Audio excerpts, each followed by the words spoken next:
To Caen or Caen, which spells C-A-E-N, Caen. It's an ancient town on the French coast on the other side of La Manche of Britain. As I was walking through the old city, I discovered this castle. Let's go in and take a look. This is the entrance and the reinforced door to stop invaders, as we will discover. We are here in the Ducal Palace, Palais Ducal, constructed, around 1060, so 1060, almost 1,000 years ago. It was constructed by Guillaume the Conqueror, and it has survived so many wars up until 1944. This is the first time for me to see a fortress inside a fortress. They fill these trenches with water so that they can slow down the invaders. We're going to fast forward about 884 years and go to the beach of Normandy, not far from the town of Caen, where one of the most important days of our modern day history, the Allied invasion of France. Alright, guys, these are the same vehicles that the American soldiers used to hit the Normandy beach to free France and the rest of Europe from German occupation. Same vehicle. Imagine you got a bunch of soldiers sitting right here with their helmets and their rifles, all facing that way. And that way is a bunch of Germans. Imagine a bunch of them just sitting right here waiting for the gate to drop, and when it drops, it was not a blue car, but it was a bunch of German artillery and machine guns. Straight out of Normandy area, Western France, just across the sea from England. Let's go and explore. These troops were carrying everything with them. Wagons, the size of the model, all their stuff, rifles. World War II. These things were built in the 30s and 40s. Machine gun, of course. I don't know what caliber is this. Tracks are still intact. This is how you get into a tank. Back in World War II. Just open the gate open, and you get in. 1944. You can see the Allies, the Americans, the Brits, and the Canadians. They divided their attack on 5 sections, and they called them the Utah, the Omaha, the Gold, the Juno, and the Sword. And they hit the Normandy beaches in 5 different sides. This is the inside of the building. So imagine we're going down into the bunker. This is what the bunker looks like. All concrete. This is solid stuff. And to defend the entrance to the bunker, we had a machine gun pointing into the entrance, just in case the Americans or the Brits or the Canadians, ran through here. So they had a machine gun facing the entrance. And my God, this thing is solid. Typical World War II German buildings. Some kind of communication device here. And notice that everything is secure. Metal doors, metals with padding, with gaskets, just in case of any chemical attacks. Water well with the lever, and it says here in German, Trinkwasser, Inhalt 8,000 Liter. So this drinking water that holds, the canister holds 8,000 liters. Überdruckventil, this is the overpressure or the high pressure valve. But here, as you can see, this is again bunker. It's thick. I think it's over more than an inch thick metal window. That's how they used to communicate. There's no way you can access it from here. It's all from inside. So we are technically on the outside, or the the outside of the safety perimeter of this bunker. So now the Allies blow up this door. They go in here, and now we're going to see what the Germans have. Now, that's an old telephone. Communication. Hallo, Herr Leutnant. Können Sie mal wieder kommen? Right? So you have all these switches. And here it says, oh, bei Gasgefahr, Verbindungsstück mit Heraussehen und Armlift, which is giving them instructions how to operate. These are filters if they have any gas attacks, and that's what they would use to protect this bunker and the air quality bunker. So they use these filters and they just keep cranking them so they can circulate the air through the filter. So in case of a gas venom gas attack, look how thick these walls are. Look how thick these walls are. This stretches at least 3.5 feet. Alright? So now let's go to the Maschinenraum. Maschinenraum is machine room.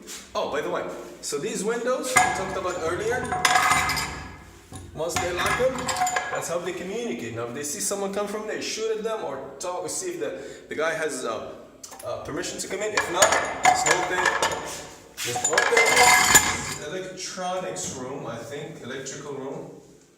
It was built in 1942. This is Kraftstoff, which is the fuel to operate this generator.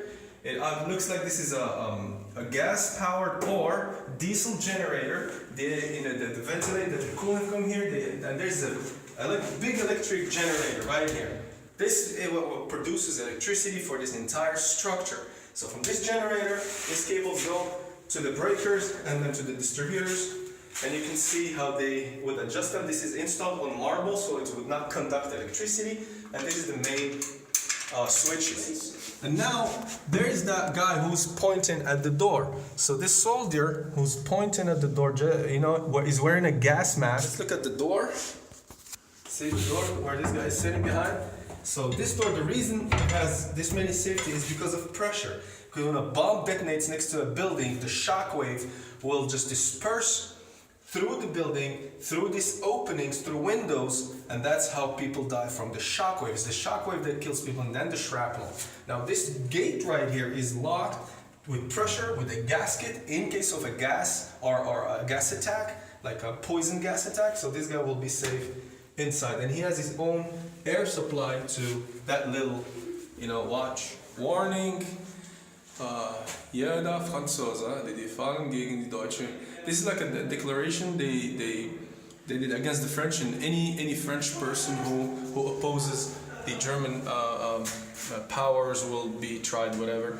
So there's like a warning they did, you know. So if you read it in English, if it's translated, it says, you know, any Frenchman who takes arms against German occupation forces or gives his help to any action weakening German defenses will be, let me see if I can read this, will be persecuted as resistant. People must clearly understand that the group of terrorists they called French resistance against, I mean, we are as far west in France as possible, and they call them terrorists. It says here, we understand that groups of terrorists and bandits turn into a battlefield any town which gives them shelter, food, or information will suffer from the consequences of civil war and revolt. Any village or in and around which German soldiers will be attacked will be flattened. Es ist jede Ortschaft in oder deren Nähe Unfälle, die auf Deutschen stattfinden, muss damit rechnen, mit Kämpfen or Kampfe vernichtet zu werden. Vernichtet is not, it doesn't really translate to flatten, but vernichtet is like they're gonna basically annihilate them. So the Führerraum, the room of the leader. So Führer or Führer in German means like the leader. So even Hitler, they called him the leader. So whoever is commanding this era, this is his quarters. And we can see here, you know, the diet, the rations that they would give the military. On the plate, of course, there's a bunch of, there's bread, there's a bratwurst, which is a sausage. And this is how these soldiers would live. In these little tiny rooms, bunk beds, Arbeitsbuch, which is, you know, their daily activities. They have needles to suture their clothes, and they have a statue of Hitler over there.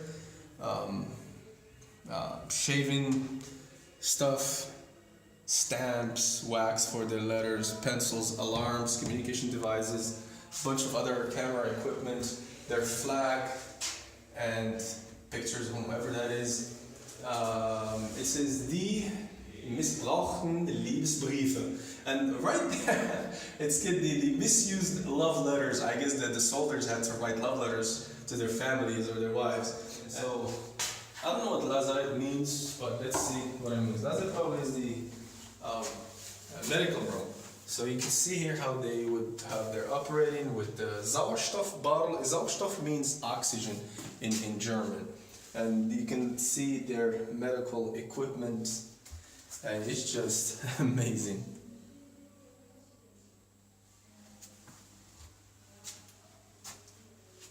This is a box for surgery, and you can see there's an actual saw. There's two saws there. Imagine, they would actually hack someone's limbs in case of an injury. I can only imagine what life could look like inside here once a soldier is injured.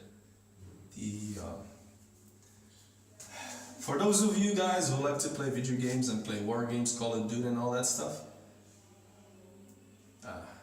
you don't know what war is about. War is an ugly, ugly environment. I mean, imagine if there was no fighting and you're living in these bunkers, living in fear every single day, and you're trying to do whatever you can not to end up in one of these rooms. I mean, imagine the room. Look, it's not even 5 feet wide. That's the entire. That's the space for the entire crew. You're breathing filtered air because you're concerned about chemical attacks.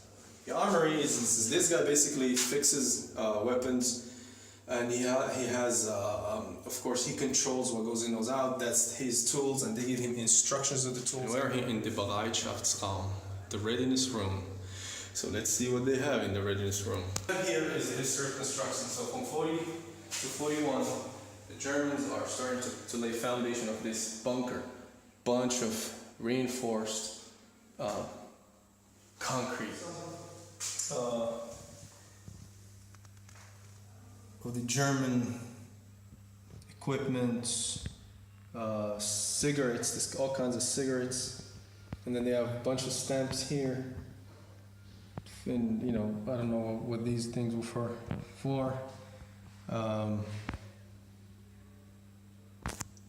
It says here, this is a paper for a gentleman named Abid Ammar. I don't know why a guy with a Muslim name lands here. So there's a permit work for this person here from the mayor of the area with a stamp on it and a stamp allowing them to do some work for the occupying forces, because everybody who lived in France back then was under occupation. Amazing. Abid Ammar. It's amazing. I'm here in a bunker in Western France and I see a document in a museum with a Muslim dude on it. It's crazy. Let's go. Here you got a bunch of franc banknotes, money. You got a bunch of knives, swords, and a bunch of stamps with Hitler's face on them. And this is an ID for some guy with a stamp and the Nazi emblem, swastika, and so on and so forth. Now we're looking at the Allies side of things. So this is the standard issue for Allies. What they would wear, their communication, their pistols and rifles. This is a rangefinder for armored vehicles. That's a compass right there. And these are rifles and pistols, machine guns that have been recovered from under the sea. You know, in 1985. That's decades after the invasion, to slow them down. And after that there is a seawall, then machine guns, then barbed wires, then defense towers, then more machine guns, all the way up to the bunker. Heavy defense. You can see some landmines. Again, these are anti-tank mines. These are anti-personnel glass mines. Imagine glasses cannot be detected with a metal detector. That's why they used glass. Let's go over here and look at this paratrooper. So this is the parachute behind him. That's what he used to be thrown out of an airplane behind enemy lines. And you can see his weaponry. And you know what struck me is this guy is landing on a parachute wearing a tie. What's most important here is the pigeon. They had boxes for pigeons that was used as communication devices for intelligence gathering. Why? Because radio wave frequencies and encoded signals were decoded eventually room here. We go to Planraum or planning room. Let's see what they have. So here we have these pipes. Basically, it says zur Maschinenraum, zu Führerraum, zu Luftraum, zu Bereitungsraum. So each time the guy speaks, it's like a submarine technology. You know, they speak into these things, and the voice will travel somewhere else. Now, this is one of the most important rooms they have. Is the intel or communication room. So the officer right there is listening, wiretapping everything, communicating, using maps. They have detailed maps of France. Now these are the planners. What they have here is their little books here. Is their standard operating procedures. And everything runs on standard operating procedures. Their measuring equipment, everything carries a German logo, everything carries the Nazi logo. And that's what they call it, the planning room. So you have the officers, you have the troops, they're planning their attacks, they're planning. And they even have a glass representation of the beach where they're at right now to see the ranges of their weapons and the weapons of the attackers. Again, more equipment of communication, because without communication, you don't have a war. And that sign right there says Der Feind hört, which means the enemy hears. So technically they're just reminding everyone to be very careful when they speak over radio waves, because the enemy is listening to them. So, I lost count which floor of this amazing bunker we're in. All I know, it's still solid. It stood up against the Allies' invasion. And it's still standing. That's how solid they built this here. What they call the Detektion Überwachung, which is the detection surveillance. And you can see here that these are giant microphones. Basically, they will sense the slightest vibration in the air, trying to pick up sounds from attacking airplanes coming from the west, from England. Radar, the old radar technology, a bunch of visual detection devices, you know, even from underground, bunch of other radars, bunch of racing microphones, trying to pick up any signal indicating an attack coming from the in-store. Messstand is to measure in German, and Stand is the station. So let's see what kind of measurement device they have there. Come on in. Number one, we're at the top tower, and you can see there's windows looking over the beach. So you have 180-degree beach view. It just shows you. So if we go over here and look at that boat coming in, you can see the entire thing happening from here. C'est le Normandy en plus, hein, vous avez vu? This top tower, they say no lights are allowed. And they have this giant measuring device. You put here and you start adjusting this knob right here, and it just shows you the beach far away. So it has the openings for this periscope. It's just too wide. And here you can get the measurement numbers. You can see, so you can regulate, because it tells you, if when the picture is clear, it tells you exactly how many meters downrange you're looking at, and based on that information, they will know exactly what to do. So this thing is actually still working. I can't believe it. 1941, and this thing is still working. So now that the soldier gets his measurements, he goes here and he starts screaming down to the planning room and telling the officer what he's looking at and how far it is. And that's how they can prepare for their defenses. So when the Allied troops stormed this bunker, they were not able to open it. So they put these engineers right here. They put 3 kilos, that's more than 6 pounds, of TNT to blow up the hinges of the door. They were not able to. They tried with a sledgehammer and a crowbar. It was with no avail until they used 5 kilos, like almost 11 pounds of high explosives to blow up that hinges. And it looks like somebody blowing up this to get in. You see this door right here, the safety coming? Look at the hinges. Look how big these hinges are. This is serious engineering here. Look how thick the metal is. And the Allies, when they came in, they put some, this is plastic TNT, high explosive, half a pound each stick. And that's how they blew the lock of this door. I mean the hinges, so they can they can get in here. And this is a representation of the guy who's detonating using wire, detonator. That's his machine. It took them 4 hours just to get inside this bunker. And when they get to the filters room, as we see, let's go take a look at filters room when they got to it. So once they blew up that door, they were able to get through here. And now we're going through the bunker and we're going into look, see the door that they blew up? This is the door. It took 5 kilos of high explosive. Now, as soon as they got into this door, they found a bunch of weapons. This is the filter room. This is what filters the entire air circulation into this bunker. It took them 4 hours to get here. And when they got here, they already have cleared the beach and they already have invaded the entire area. And they heard a voice from upstairs calling in clear English, come upstairs. And they thought it was a plot, it was a trap. They didn't go, but it ended up being 53 German soldiers and 4 officers who surrendered to them, and that's how the Allies were able to take this bunker. This is an aircraft engine. This is a 12-cylinder engine. Look how big the cylinders, the pistons are. And you can see the crankshaft. This were found in the ocean. The steel or the iron would rust, but the aluminum would just corrode away. So the housing was aluminum to save weight.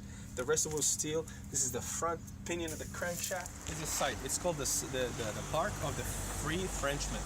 So this little sign here, it says that this site has been dedicated in homage for those who have lost their lives for our freedom. Please respect it. So let's go up and see this little park, because it sits right on the beach where the Allied forces have landed. That's what we're about to find out. Let's go. 1944. This thing right here is a tower. It doesn't even have, it doesn't make sound. This is metal and it's so thick that it doesn't make sound. This is a tower that the Germans used to use machine guns in to protect the beaches they control. Now, as beautiful as these beaches may look like, let's go down and see what's up. The beach looks very beautiful, but in 1944, it was a totally different story. It was full of obstacles trying to slow down, the Allies. And this here was a battlefield that turned to be a bloodbath. The Germans from that side, the Allies from that side, and aircraft from above. Everybody trying to annihilate everybody.